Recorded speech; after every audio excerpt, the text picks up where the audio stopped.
じゃあ行ってきます。じゃあこれで10分ぐらい待ちましょう。はい、こんにちは。小豆島の漁師天湯です。今日はですね、潜って、素潜りですよね。で盛り付きして、その取れたものでピザを作っていこうと思います。ピザの起源はですね、古代ローマまで遡ります。そんな面白いもの作るしかないでしょう。というわけで行きましょう。よいしょ。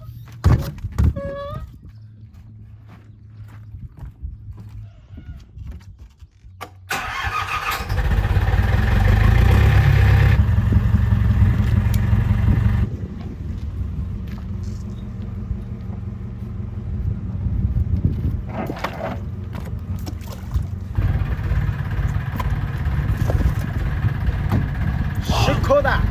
よろしく。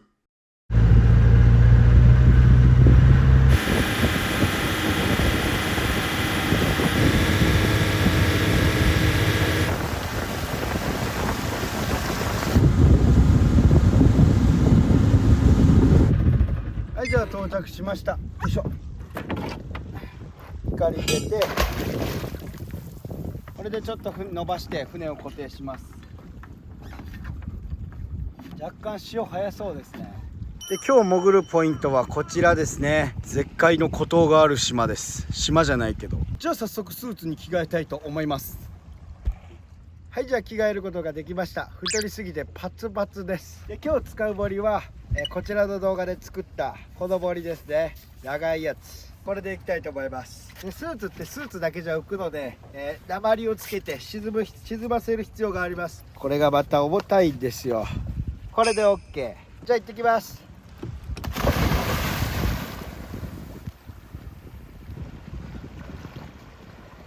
乗り継ぎは一度丘からエントリーする必要があるので丘に来ました。じゃあ行きます。はい、じゃあ早速魚を探して潜っていきましょう。で、この1週間ぐらい前にも潜って、その時は視界もすごく良好で魚もたくさんいたんですけれども、この日はなぜか視界が大変悪いです。で、素潜りはですね、古代メソポタミアの遺跡からですね、青真珠貝の象眼っていうのが実は見つかっていまして、紀元前4500年、約3600年前には素潜りが行われていたと思われます。すごい昔から行われてるっていうことですね。3600年前って言葉とかあったんでしょうか。こうやって喋りながら魚を探しているんですが、全然魚は見つかりません。視界も大変悪いです。ここで何かを発見しました。こちらアメフラシですね。雨が降る時期に丘に産卵のために姿をたくさん見せることからアメフラシって言います。このように刺激を与えると紫の液体をビュルッと吐き出します。で、この後も魚をずっと探してはみたんですが、残念ながら捕獲することはできませんでした。帰ります。はい、というわけでちょっと視界がめちゃくちゃ悪かったんで帰ってきました。ちょっと雨が連日降ってたので、晴れが続いた次の日ぐらいにまたチャレンジしたいと思います。どすこい。はい、じゃあ結局ですね、水が濁ってて魚はつけなかったので、今日はリベンジということでまた魚つきに来ました。なんでカッパを着てるかって、カニ立てを先に来るからです。じゃあ食っていきましょう。よろしく。はい、じゃあ素潜りのリベンジをする前に網を仕掛けていたので、その網を上げていきたいと思います。で、今回上げるのは、ゲタ立て、カニ立てって言って、カニと赤ゲタ狙いです。丸々立てっていうのは、要はですね、何を狙うかによってその丸々が変わるっていうだけで、狭い界隈で僕ら漁師はそう言っております。漁師さんなんてね、もう各々で好き勝手言い方勝手に作って言ってるんで、全国共通っていう言葉はあんまないです。で、さっき来たのが宮古ボラ貝。その見た目が美しいからその名前がついたとも言われる説もあるぐらいの感じです。味はヌメヌメしてて、僕は嫌いじゃないです。市場としての評価はクソ安いです。で、次本命のやつが来ました。赤ゲタですね。舌ビラメっていうのが正式名称です。で、別名はベロとか牛の舌とか、ゲタとかっていう名前がついてるんですが、要は牛のベロとか、それから履物のゲタに姿が似ているからその名がついています。で、次来たゲタ、こちら残念ながら腐ってますね。やっぱ夏だと水温が高いので、早めにかかったやつが死んですっごくもう腐っちゃってね、すごい匂いです。あれはもう仕方がない。で、小さいコチがやってきました。当然リリースです。夏のフグと呼ばれるお魚ですね。フグ並みに美味しいということで、テッサ並みとかって言われることもあります。次はちょっと大きいコチがやってきました。でこっちは有性成熟で40センチを超えるとメスに性転換すると考えられてきたんですが、実はですねそうではなくて、オスとメスで成長に差があって、メスのが大きくなるために勘違いされていたんです。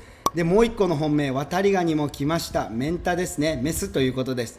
メスはですね、表から見た時に爪が横のトゲってなったとこより出てなかったらメスなんですよ。あとふんどしを見れば一発で分かります。ふんどしが尖ってるのがオスで、下がってる丸いのがメス。ほら、でこのカニめちゃくちゃでかいですよ。であと爪が横のやつより長いのでオスです。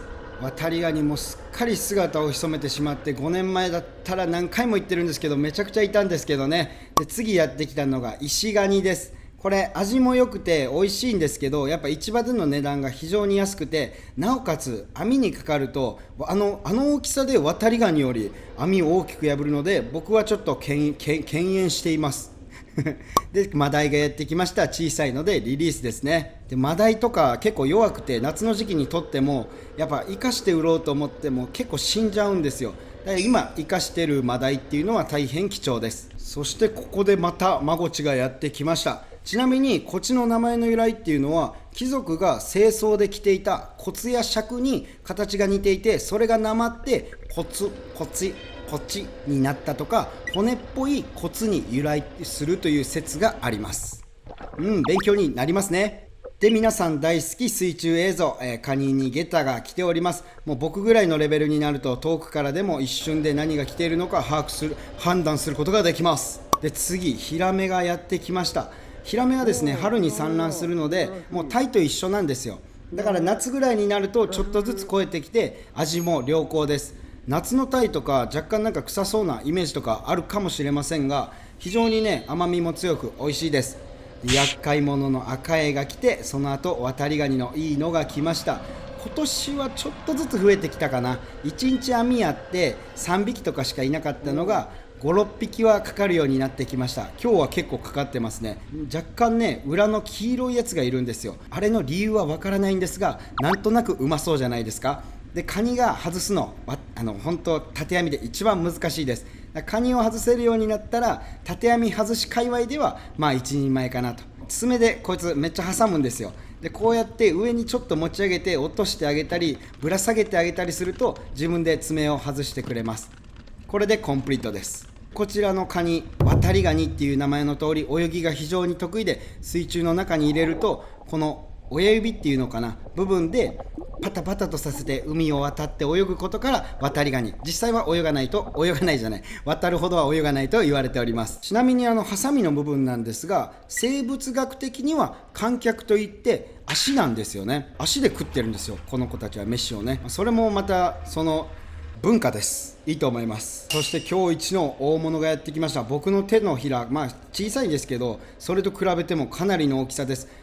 サイズがワタリガニで、10段階だったら9ぐらいですね。本当にでかいのはもう1脱皮してでかくなる。カニとかはね、脱皮するごとにでかくなっていきますから。そして茹でると赤くなります。網繰り終了です。はい、じゃあ網繰りが終了して、あれからですねこれだけのカニが来ました。全部のカニを見ていきましょう。はい、これだけのカニが取れました。結構取れましたね。15杯ぐらいはいるんじゃないでしょうか。それからヒラメ、ちょっとね産卵後で軽く痩せてますが、超えて戻ってきてるって感じですね。それからコチ、夏のフグだ。でゲタがこれだけです。今日はねちょっとカニが結構いたんで良かったです。カニもこの3年間ぐらいで1枚の網で一番多く取れました。4年間ぐらいかな。本当に減ってたんでめちゃくちゃ取れて良かったです。でゲタもそこそこいたし大満足で、一回帰ります。帰ってまたリベンジ行きますね。疲れた。どすこい。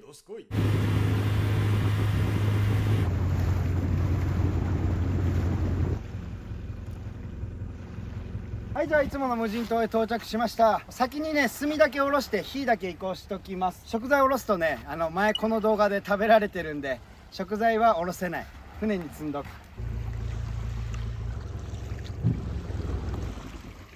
到着運動。はい、じゃあ炭に下ろします。アクセントドライブが傷つくね。で潮は引き潮だからギリギリで大丈夫。引き潮っていうのは海が引くことですね。これぐらいはみんな知っている。はい、じゃあ炭を置いて火をつけます。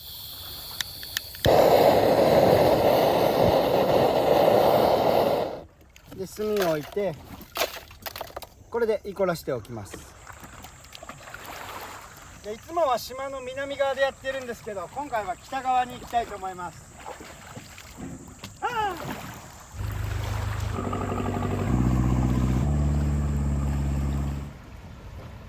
はい、じゃあ島の裏側に来て着替えました。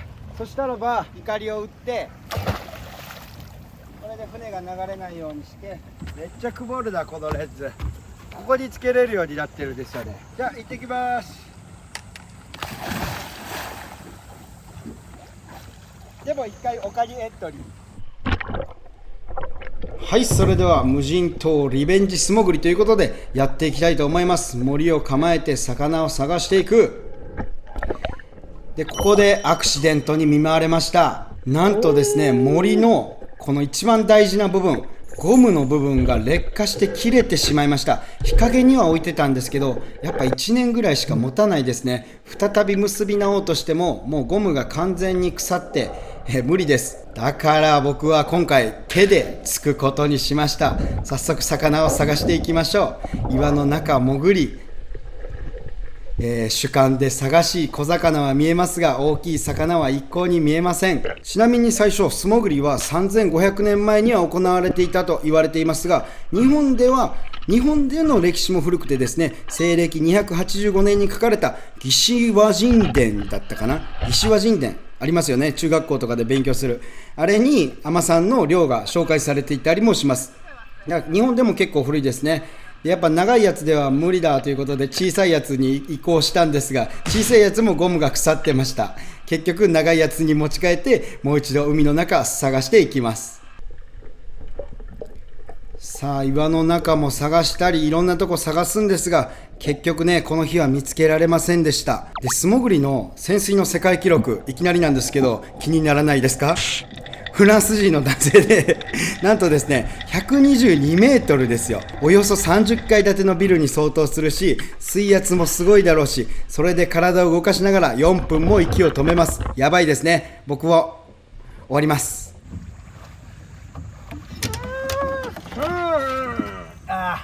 森のゴムは切れるわ。水中メガネが曇って何も見えんわ。魚はおらんわで、今回は魚つきは諦めます。全然いなかった。まあでもピザの道具持ってきたし、ワタリガニもいるし、ピザ食いてえから無人島上陸して岩牡蠣とか取ってピザ作ります。じゃあちょっと岩牡蠣だけここで2個ぐらい取ってきます。それじゃあピザに使う食材が森では取れなかったので岩牡蠣を見つけていきましょう。早速言いました。もう見てくださいよ。これ見た感じまさに名前の通り岩にしか見えません。でも僕はプロなんで、この岩とね岩牡蠣の間見つけて、そこにこれなんていうのかな、道具の名前は分かんないけど道具を差し込んでハンマーで叩いて大きな岩牡蠣1匹目ゲットしました。岩牡蠣はですね冬、牡蠣が美味しいってイメージがあると思うんですが、真牡蠣と違ってゆっくりと産卵するためにまだ夏でも美味しく食べられる牡蠣です。で次ひじきみたいな、ひじきって実は皆さん海に生えてるんですよ。知ってましたか？ひじきの海藻みたいなのをのけて、岩牡蠣を取ろうとするんですが、体が浮いてしまって岩牡蠣が取れないので鉛を装着して体を沈めてもう一度岩牡蠣を取っていきます。ちなみに岩牡蠣は一度張り付いたらもうそこからほとんどね動くことがありません。そのため成長して筋肉は衰退していて、中身のほとんどが内臓がですね成長したものです。貝柱ぐらいが筋肉じゃないのかなと思います。内臓のプリッとした感じが美味しいですよね。さすが海のミルク。2つ取って帰ります。はい、じゃあ魚はつけなかったですけど、こちらの今日取ったワタリガニと夏のフグマゴチ、それから海のミルク岩牡蠣で最高のピザを作っていきます。それじゃあやっていきましょう。レッツゴー。じゃあまずカニを締めます。ちょっと高級なんで小さめにしました。刺して上下に振るだけ。これで脳がもうなくなって潰れて死にましたね。で次にこっちの鱗を落としていきます。はい、でこっちはですね肛門より上があばら骨の入りが特殊なんで、今回は肛門より下を使っていきます。肛門より上はおかずですね。肛門より下、なんなんかいい響きで、こっちのほほ肉はめっちゃうまいとされていて、こっちのほほ肉は嫁に食わせろなんていう昔の嫁いびりの言葉もあるくらいです。でも食わせろってことはいびりというか優しいんじゃね。で上半身はおかずに持って帰ります。で洗ってで三枚おろしにしていくんですが、こっちはもう立てってる状態なんで横に寝かして大身おろしですね。そんなにねこの真ん中の背骨が高くないんで大身おろしで十分です。シャコシャコと入れてシャ、こんな感じ、綺麗な身です。で裏返して同じように、はい、じゃあ薄めに平たくカットして、これピザ乗るってうまそう、たまんねえ。よし、これでこっちの身は OK。 じゃあ次岩牡蠣です。牡蠣はですね、全部一緒で膨らんでる方を上にした時に右上に貝柱があるんですけど、確かねなんかの動画で貝柱の部分どつけば開いたと思うんですよ。というわけで貝柱の部分にちょっと穴を開けてみます。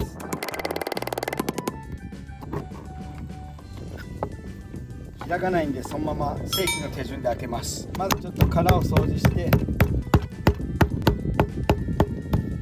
し、これで口が開いたらこの貝柱包丁で切っていきます。もう切れてると思うけどなんで開かないんだろう。貝柱切れてるのに口が開かないぞ。よし、あ、逆でしたね。こう上でしたね。身を普通にやっちゃってましたね。反対側の貝柱も切って、よいしょ。わあ、ちっちゃ。岩牡蠣の割にちっちゃいです。じゃあもう一個も。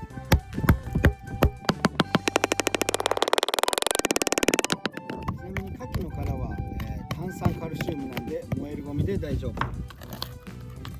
で口が開いたら同じように包丁を入れて、わあ、こっちはなかなか綺麗ないいデカミですよ。プリンプリン。ちなみに牡蠣っていうのはほとんど内臓で形成されていて、この貝柱以外全て内臓です。で鍋にはカニを入れて、こちらの渡りガニとマゴチと岩牡蠣、これでピザいきましょう。じゃあ島へ上陸よろしく。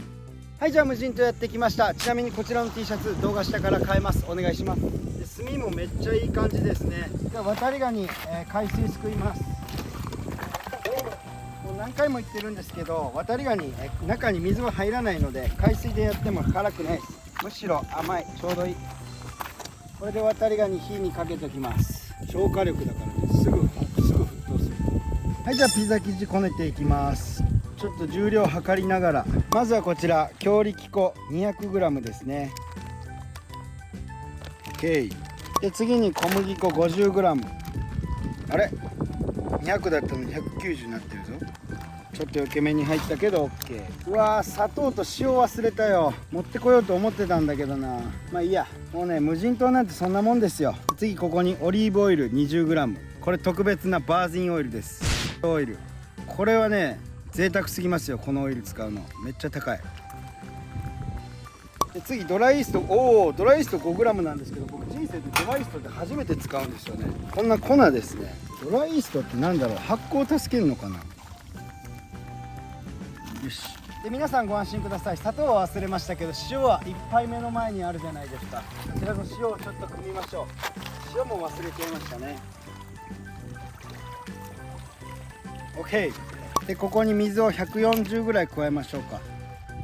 よし、じゃああとはただひたすらにこねるだけです。じゃあこねていきます。もうピザとかパンとか僕作ったことないんですよね。こういう粉もん系は最初は手につくらしいんだけど、そのうち大丈夫らしいんでそのままいきましょうか。で僕パン作ったことないって言ったんですけど、まずパンってですね実は最も古い食品の一つで、新石器時代には誕生してて、ピザの起源はですねなんと古代エジプトまで遡ります。で小麦をひいて粉にして水で溶いたものを焼く食文化はメソポタミア文明発祥ですね。言えないんだよね。でも早口言葉は言えますよ。隣の角はよく柿食う角だ。こねこねこねちくびこね。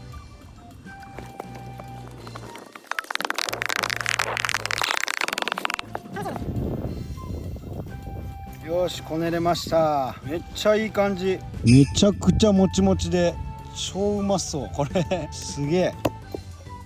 でちょっと空気抜いて、よし、これでふんわりラップをかけて15分ぐらい発酵させていきます。楽しみだ。で待ってる間にカニもね、めちゃくちゃすごい勢いで沸騰してます。超うまそう。もうちょっとかな。身がむけるだけ湯がけたら OK です。はい、じゃあ渡りガニ湯がけましたんで剥いていきます。まずこの子メスですね。ふんどしが丸いんでここを取って、うわ見てください、甲がいっぱい入ってる。うまそうで、ここを開くと、わうまそうな甲が入ってるじゃないか。ちょっと味見。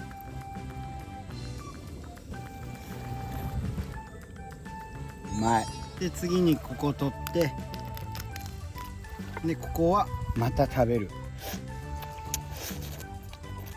うまい。で渡りガニはですね、子持ちの場合ここのヘレに卵が入っているんで、これを爪とかで取り出すとこのように卵も取れます。うわー、このまま食いてうまそう。で次ここ取って、口の部分取って、このエラを取ります。エラを取った後に半分。うわーうまそう。で味噌を落として、であとの細かい説明は抜きで、ちょっと身だけ取っていきます。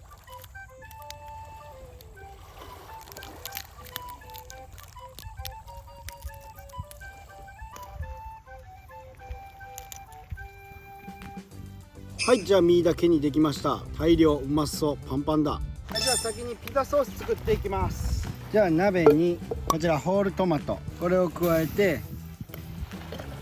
ここにニンニク、マヨネーズ、黒胡椒、黒じゃないこれ茶色だ、クレイジーソルトを加えます。でトマトを潰しながら混ぜていきましょう。めっちゃいい匂い。はい、じゃあソースが完成しました。ちょっと味見したいと思います。うまっ、めっちゃうまい。これだけ塗っても絶対美味しい。これパンの中に入ってたら惣菜パンいけるね。よし、ソースは完成だ。お、すげえ、めっちゃでかくなってるやん。ちょっと見ての間に4倍ぐらいに、4倍は言い過ぎか。うわ、柔らか。うわー、すんげえふわふわになってる。これもうパンだよ。ほらほらほら、こねるか。でこねる前に今回のピザスキレットでやるんですけど、これちょっと予熱しておきます。ピザ窯の温度が確か400度とか何度とかでめっちゃ熱いんで、熱くしとく必要がいいそうです。熱くしとる方がいいそうです。よし、ここで予熱しておこう。他にも乗せとこう。はい、じゃあさっき加にしたままのまな板に強力粉を引きます。ちょっと入れすぎた。これでひっつかないようにするためですね。ここでこねて伸ばしていきましょう。これちょっと入れすぎたね。戻します。でこちらに発酵した生地を置いて2等分にしよう。ピザでかいから。で伸ばし方とかね、全然 YouTube 見てないんで手で伸ばしていきます。こねこねと。でもそれっぽくなってね伸びてるは伸びてる。おお、なるほど。なかなか丸がならないんだ。骨棒もないしな。とりあえず頑張っていこう。でまたパンの話なんですけど、昔はですね、このパンを平たくしてそれを石窯に貼り付けて焼いてて、でさらにですね、それが食器代わりに使われていたということで、ピザの原型は食器です。食料も兼ねてるんでしょうけど、で現在のピザに近いものが作られたのは19世紀で、その時に2つのタイプが登場して、それが最古のピザとする説もあります。全然伸びないんですけど、こんな伸びないんですか、はい、ずっと伸びないんですか。じゃあ、いや、上手い人が伸ばせるみたいな感じです。経験しないと難しいんですよね、ピザ。ちなみにイタリアでピッツァの名前が普及したのは、ピッツァにトマトが使われるようになってからで、それも16世紀からで、新大陸からトマトがもたらされるようになってからです。それからナポリでピザのトッピングにトマトやモッツァレラチーズが使われるようになって大人気になりました。19世紀後半にはですね、イタリア王妃がマルゲリータを気に入って一般にも多く広まったと言われております。はい、というわけで完成しました。ちょっと頑張ります。丸くはないけどコツ掴んできたぞ。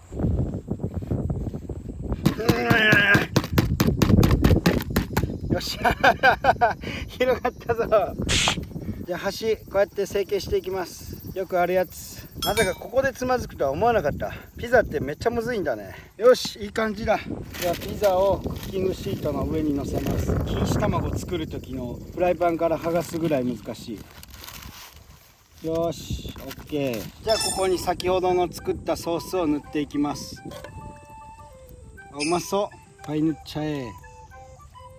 ピザ作ってる人が見たらこんなん惣菜パンやんって言うんでしょうね。でもピザ昔は今みたいに多分ここまであれしてないから、これもれっきとしたピザです。原始のピザということでお願いします。じゃあここにまず魚を並べていきます。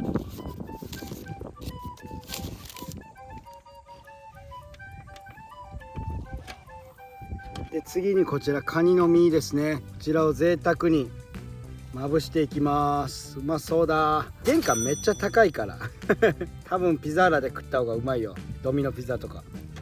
よし、これで OK。 はい、じゃあ焼く前完成しました。そういえばキノコを乗せるの忘れてました。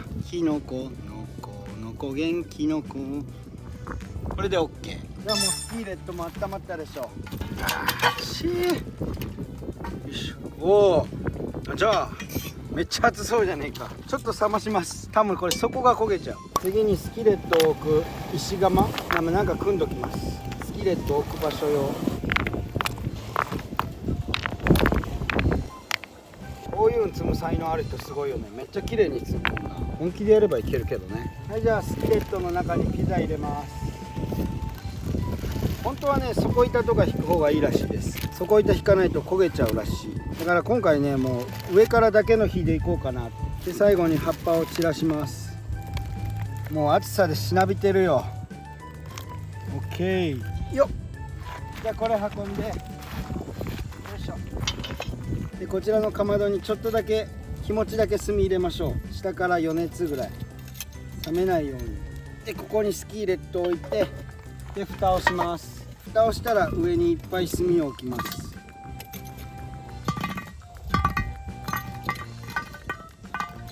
よし、じゃあこれで10分ぐらい待ちましょう。で僕ピザ作るからちょっといろいろ調べたんですけど、1905年にアメリカで初めてピザ屋ができたんですが、まだその時はね、アメリカでは全然馴染みじゃなかったんですよ。今では3兆円規模の巨大産業のくせにですよ。でアメリカ人に広まったきっかけは第二次世界大戦の時にイタリアに駐在していたアメリカ兵の人が食べて、それでね広まったと言われてます。おそらくなんか行って食ってこれうめえ、帰って作ろうとかピザ屋ねえのかってなったんでしょうね。日本には確か1950年代ぐらいだったかな。その時に来てたはずです。ただ当時はピザという概念がなくて、確か西洋風お好み焼きだったかな。確かばっかりで申し訳ないんですけど、そんな感じだ。でめっちゃ水が出てたんで上のけて結局下にしました。で焦げた匂いがしてきたんで早速揚げたいと思います。とりあえず火から離そう。さあどんな感じだ。じゃあ開けます。オープンザ蓋。おお、やっぱ水が出てるな。よし、揚げよう。おお、どっこい小一。うわ、うまそう。はい、というわけで完成しました。網で取れたワタリガニとコチと、さらに海で潜った岩ガキの漁師ピザの完成。はい、それじゃあいただきます。じゃあいよいよこちらの本体いただきましょう。これ全部カニの卵です。いただきます。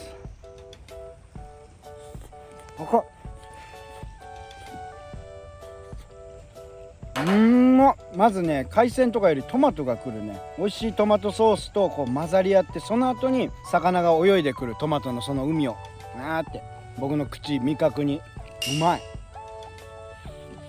岩ガキとはちょっとあんま合わない。ただこの貝柱部分はホタテみたいで食感があって美味しいです。でこのこっちのとこですね。魚のところはやっぱ魚感が強いんで、ピザというよりはより惣菜感がしますね。やっぱこういうような小さなエビとかホタテとかイカの方が合います。ただこれはこれでピザって感じで見なかったらめっちゃ美味しい。すごい美味しい方が惣菜パン。何よりやっぱこのカニの身の部分が美味しいですね。風味がすごく